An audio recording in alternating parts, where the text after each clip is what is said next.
Pastor Willy, viendo bien el pasaje, Daniel, y que vamos a encontrar otro pasaje ahí impresionante. El cuarto imperio romano vuelve a resucitar después de casi 1400 años de estar inactivo. O sea, tiene un resurgimiento, que algunos dicen que el papado o el Vaticano, en otras palabras, lo único que se encargó fue mantener en un quirófano a la cuarta bestia para que no muriera totalmente. Es decir, como mantenerlo en coma, que no estaba muerto, pero tampoco estaba vivo, estaba en esa parte.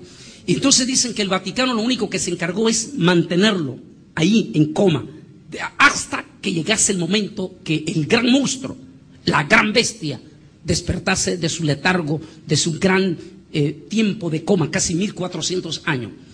Y mire qué interesante, esa cuarta bestia, yo lo voy a llevar en este momento, disculpe que voy aquí un poco más rápido, esa cuarta bestia va a empezar a mover los dedos.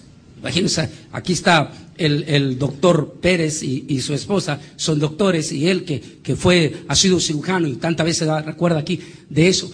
El monstruo ese que está en coma, de momento empieza a dar signos de vida, exactamente 10 años después que Israel retorna a su territorio. Israel retorna en 1948. 10 años después, 1958, el gran monstruo, la cuarta bestia espantosa, empieza a mover sus dedos y empieza a resucitar del letargo y empieza a formarse con 7 naciones, son las originales que entran, y a partir de eso vienen el resto de 3 naciones, entre las cuales entra Grecia. Mire qué interesante, parte de la bestia leopardo entra ahí. Y el 1 de enero de 1961, yo estaba nuevito todavía, escuché la gran noticia de que había nacido una nueva confederación de 10 naciones en Europa, y de ahí muchísimos investigadores hicieron comentarios. En ese entonces se llamó la Comunidad Económica Europea, y en ese momento, mire qué interesante, escogen ellos una bandera y deciden que la bandera va a llevar 12 estrellas.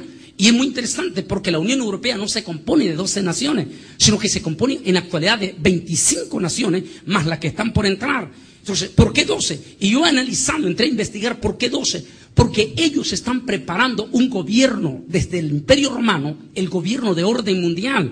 Y el 12 para ellos significa, es decir, en el logo, fíjense ustedes, en el logo del orden mundial está el 12. El 12. Y entonces, la bandera de la Unión Europea son 12, porque quiere decir las 10 naciones que es el Imperio Romano, más la estrella del falso profeta, más la estrella del anticristo. 12, que componerán todo ese aglomerado de lo que va a ser el gobierno de orden mundial. Pero nótese que Daniel está viendo aquella bestia espantosa, terrible en gran manera, fuerte, el Imperio Romano, con todas las características que ya lo vimos al comienzo. Cuando él está viendo, debió haber sido impresionante para Daniel estar viendo eso, esa extrañísima, horrible, espantosa bestia, con aquellas diferentes composiciones, pata de oso, boca de león, cuerpo de leopardo. Y cuando él está viendo esa bestia que con sus patas hollaba y desbarataba todo, y era de bronce, era fuertísimo, era una bestia terrible con 7 cabezas. Y cuando él está viendo aquella bestia extraña con 7 cabezas, nota que surgen de de esa bestia espantosa, esa cuarta bestia, 10 cuernos. La palabra cuerno, que además tiene varios significados, en la escatología significa naciones. O sea, 10 naciones de reinado, de principado. Y muy interesante, si tú analizas las 10 naciones originales, las 10 tenían monarquía. O sea, fueron naciones originalmente donde hubieron monarquías. Entonces, pero Daniel está observando, yo solo me quedé, y disculpe que me voy a parar un momentito en eso. Daniel está viendo desde arriba, porque él es llevado por el Señor. En la revelación, él está viendo de arriba lo que está pasando en la tierra. Él está viendo del gran mar, porque igual que Juan, él ve que la bestia surge del mar. Eso se está viendo del gran mar, que significa las naciones de la multitud. Mientras él está viendo esa bestia horrible, espantosa, él observa que salen 10 cuernos. Pero la atención de Daniel se centra en el 11º cuerno. 11º cuerno representa otra nación que va a ingresar a la Unión Europea. Y aquí es donde ya nos va a llevar hacia donde puede estar el anticristo. Esa 11ª nación, eso va a llevarme, cuando él está viendo esa 11ª, ahí se quebraban todo el mundo la cabeza. Ese 11º cuerno, ¿a quién representa? Si el cuerno significa una nación con monarquía, quiere decir que había que ver con mucha lupa cuál era la nación número 11 que había ingresado en la 4ª bestia. Y que el original dice que surge, es decir, que viene de abajo. Es decir, en cierta forma menor que el resto de las 10 naciones.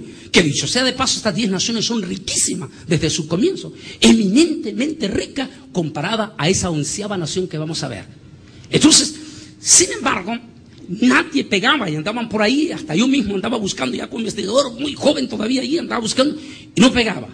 Pero en 1998 yo hago una visita a España, específicamente a Barcelona.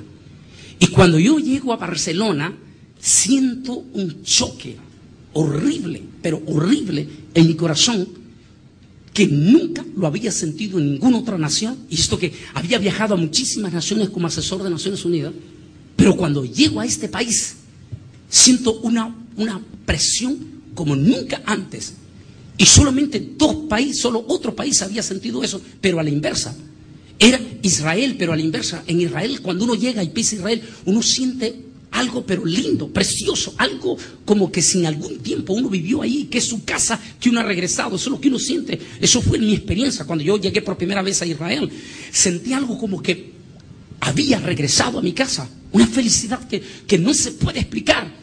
Pero cuando llegué a este otro país sentía la inversa, algo horrible, algo espantoso. Y entonces allí es cuando yo decido investigar y comienzo a preguntar sobre la 11ª nación. Y empiezo a investigar y me doy cuenta que en 1986 dos naciones hacen su petición para ingresar a la Unión Europea, que ya ahora se llama Unión Europea. Por el orden, y así lo dice, y lo pueden leer en la Constitución de la página web de la Nación de la Unión Europea. Dice, por el orden fueron aceptadas de la siguiente manera. Las dos naciones que solicitaron su ingreso a la Unión Europea eran España, la número 11, y Portugal, la número 12.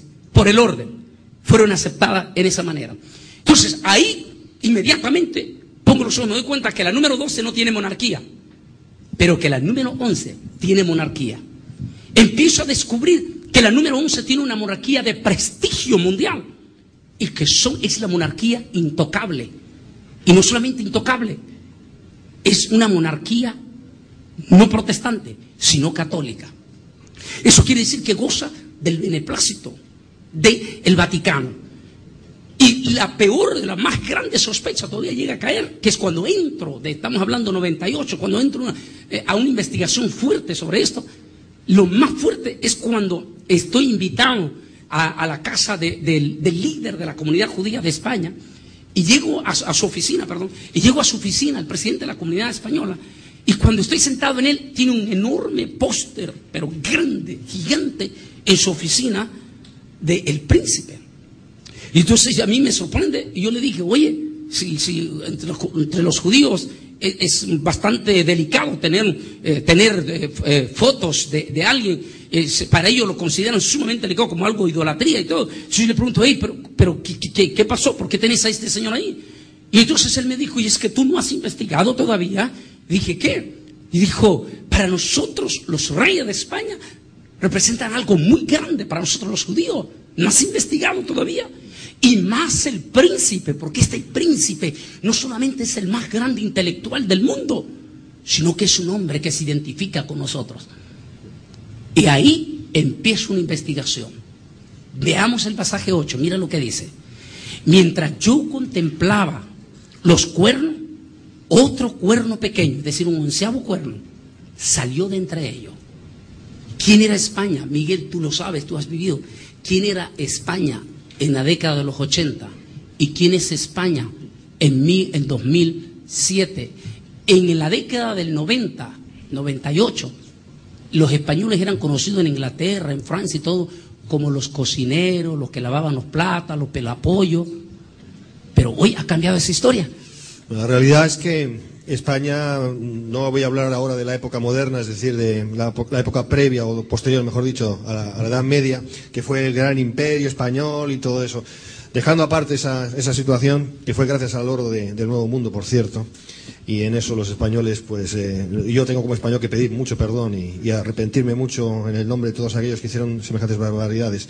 Pero dejando aquella época que ya es muy lejana, España, como bien dices, en la época de los 80, no, en la época de los 50, 60, España era un país de emigración.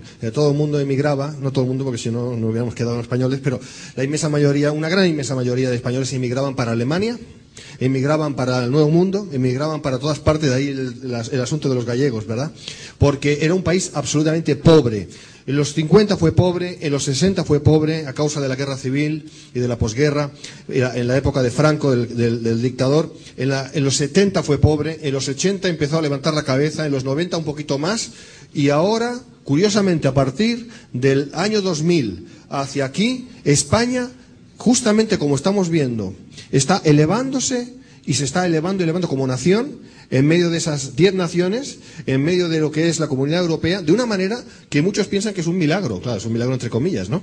Pero ¿cómo es posible que España, habiendo sido una nación prácticamente tercermundista, aun estando en Europa, haya podido resurgir como lo está haciendo y recibiendo la ayuda económica como está recibiendo y ha estado recibiendo estos últimos años de la Unión Europea, como así, y el interés que tienen a causa de Latinoamérica también, por otras razones?